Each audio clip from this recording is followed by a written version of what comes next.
Hey, yo, this is hilarious, man. This is a serious topic, but this is hilarious. I'm so small right here.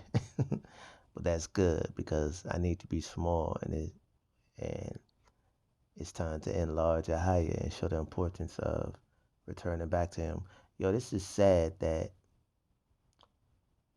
we could just serve any person of flesh if they claim it to be something and has some kind of status and a following. Like we don't love God. We don't love a higher man. We don't love the power. We don't love the creator that created us, to be his creation and for us to be obligated to keep his commandments and instructions and be a lamp to the world. We don't love a higher man. Like we really, like he said, like like you honor me with your lips, but your hearts is far from me, man. Like it's just proven every day that it's so many people claim to be Christ. I don't subscribe to the New Testament, but it's just so easy for someone to claim some kind of fleshly title and be into that falsehood doctrine over there, and people just follow him and love him, but nobody want to hear the black and white words, but they want to listen to the red letters or some fool with a following instead of just returning to a higher.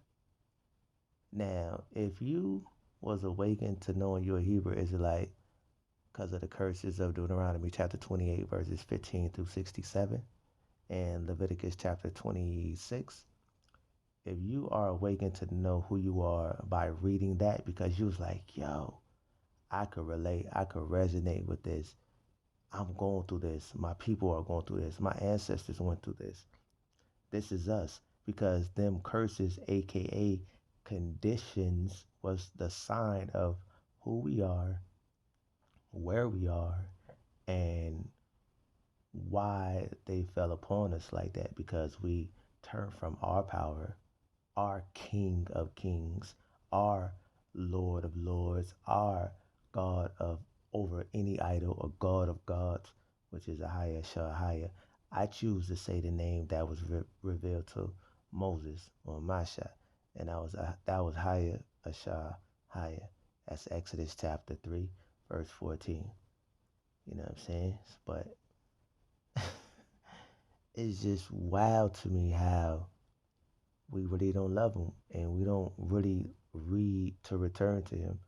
And if you read and learn who you were through the curses, then it talks about the wood and the stone, which applies to ancient deities and also modern day deities because modern day deities also are made of or they derive from the wood and stone idols.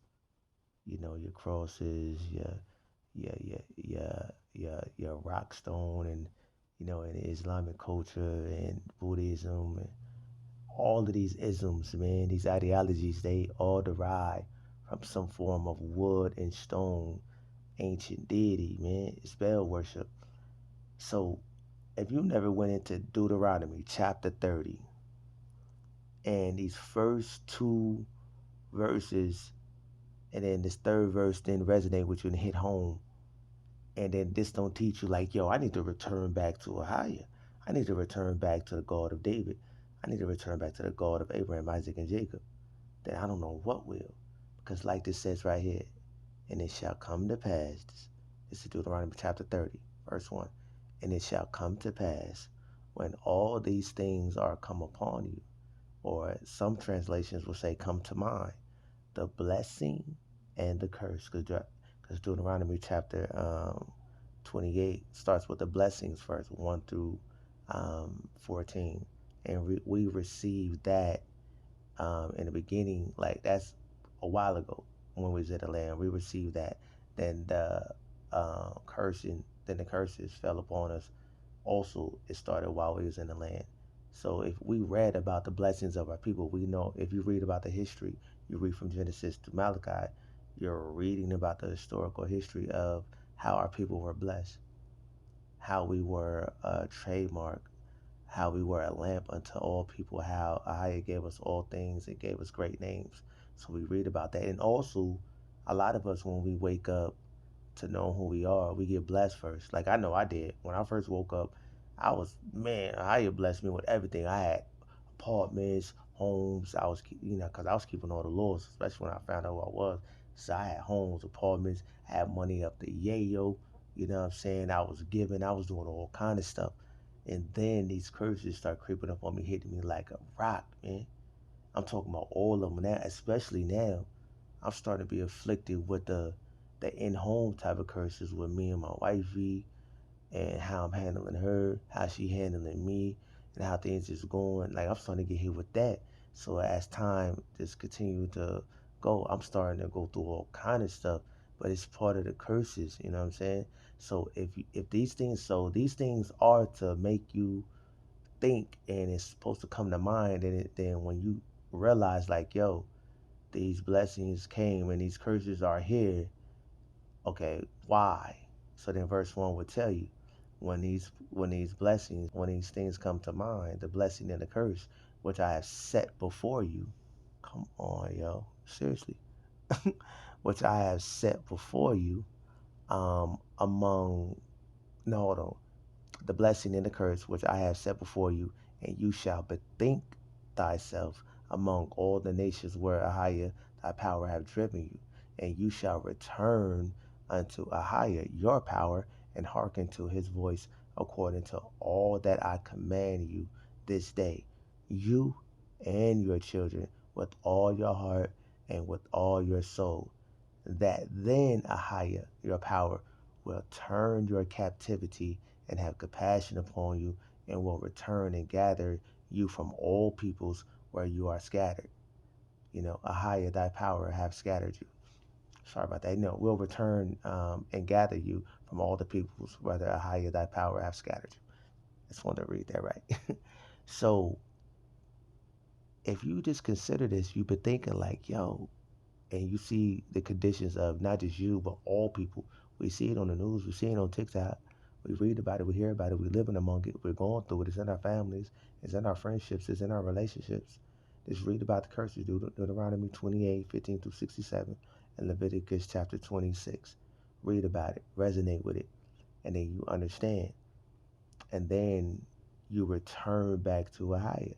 And then once enough of us return, see, this is a lot of these prophecies go in correlation. It's not that we all return and then he just going to turn our captivity and restore our kingdom and give us the world back and set up the lineage of David and the lineage of Zadok the high priest. It's not like that. Everything is about timing and events and sequences. Because right now we in the fifth kingdom at the feet and toes in Daniel chapter 2.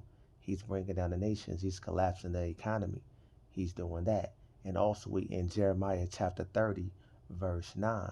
I'm not verse 9, Jeremiah chapter 30, where Ahiah talks about, um, although he's bringing down the nations around us, he's still not going to leave us, the nation of Israel, so African Americans, Negroes, and blacks. He's not going to leave us altogether unpunished because we're still up under the curses from turning from him and serving idols and images, serving the ideology and doctrine and the religion of our oppressors that was taught to us, brought to us by them.